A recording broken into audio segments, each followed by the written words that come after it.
Hello mga best friend, magandang araw. Ngayong araw nga ay may tatapusin akong gagawin. Dahil nga isang linggo na bago pa tumatapos malabhan ay hindi ko pa nga natutupi. Ayan, tama ho kayo, mag-iisang linggo na ho yan pero hindi ko pa natutupi. Kaya bago pa maubos dyan kakakuha upang isuot, sinipagan ko na talagang tupiin yan. Para naman bago matapos tong araw na to, ay may nagawa man lang ako dito sa bahay. Sobrang boring naman kasi kapag maiwan kang mag-isa lang sa bahay.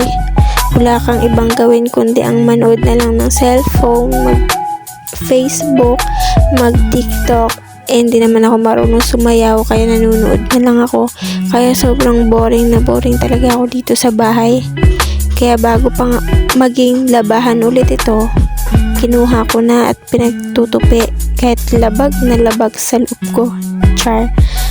Kasi alam nyo ba, pinakaayoko talagang gawin ay ang pagtutupi ng damit. Kasi unang-una sobrang boring talaga magtupi ng damit. Ayoko talaga kasi sobrang inaantok ako kapag nagtutupi ako ng damit. Pinakaayoko talagang gagawin yan ay ang magtupi talaga ng mga damit. Kaso wala nga talaga akong choice kundi tupiin man lang talaga. Kasi kung hindi ko tutupin yan, dalawa lang kami sa bahay ni Cax. So sino pa magtutupi? Kung ako hate na hate ko yung pagtutupi, yun, kaaway nun ang pagtutupi.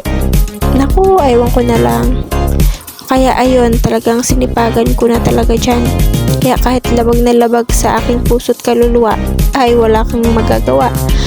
Dahil nga, yan talaga yung trabaho mo . Pero kahit hate na hate ko yung pagtutupi mga best friend, gustong gusto ko naman ang paglalaba.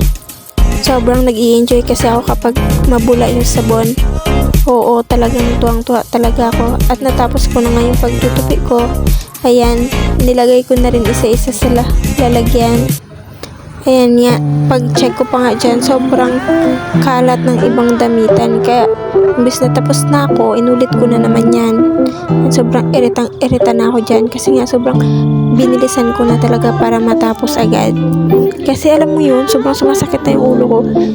Kasi ito talaga yung pinaka-ayoko yung magtupi. Pero syempre, pinaka-gusto ko sa lahat ay yung magbihis, diba? Sino bang may ayaw magbihis? Sobrang sarap kaya nun. Ayan nga, pagbuklat ko, nahulog pa yung isa pang short. Ewan ko kaya siguro sobrang dami ng labahan namin. Gawa na yung kasama ko. Dalawa ang short. Aba, matindi. Kaya pala. Pero alam niyo naman, nasuot na yun, diba? Wala akong ibang ginawa kundi binalik ko ulit. Sayang naman, diba? Isang beses niya palang nasusuot, kaya pwede pa yung isuot ulit. Ako lang ba, kapag nakita ko sa may damitan, binabalik ko rin ulit. Kasi nga, diba, sayang pa yun, pwede pa yung isuot. Ibig sabihin, minsan niya palang nasuot yun, kaya binabalik niya pa. Kaya ang ginagawa ko, binabalik ko na lang din ulit. O, diba, mindset ba, mindset?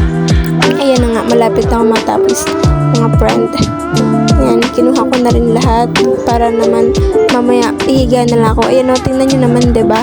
Sobrang okay na sana Tapos pag-check ko, basta na lang naisalpak yung iba niyang damit. O, diba? Kinuha ko na lang. Kaya yan, tinupi ko ulit. Kaya naman sa may-ari, diba? Binalik ko na lang din. Yan, siniksi ko na lang kasi nga, kaya ganyan yung pagkakatupi ko, mga friend. Kasi nga, sobrang dami kasi ng damit niya, kaya pinagilid ko na para magkasya lahat. Tsaka para din naman mahirap kunin. Diba? Kasi alam niyo na, kapag sila yung kukuha, siguradong wasak na wasak yan. Ayun na nga, nilinis ko na din para matapos na. Nilapag ko na rin yung sa akin sa karton lang. Diba? Ang galing. Wala tayong choice. Medyo gumaan-gaan na yung pakiramdam ko dyan kasi nga malapit na akong matapos. Diba? Siyempre, may natapos naman akong isang gawain ngayong araw. Maghapon na ulit to. Bukas ulit, mag-iisip na naman ulit ako ng gagawin. Ay nako, talaga sobrang nakaka-bored sa bahay. Yung alam mo yun, yung lilibutin mo na lahat.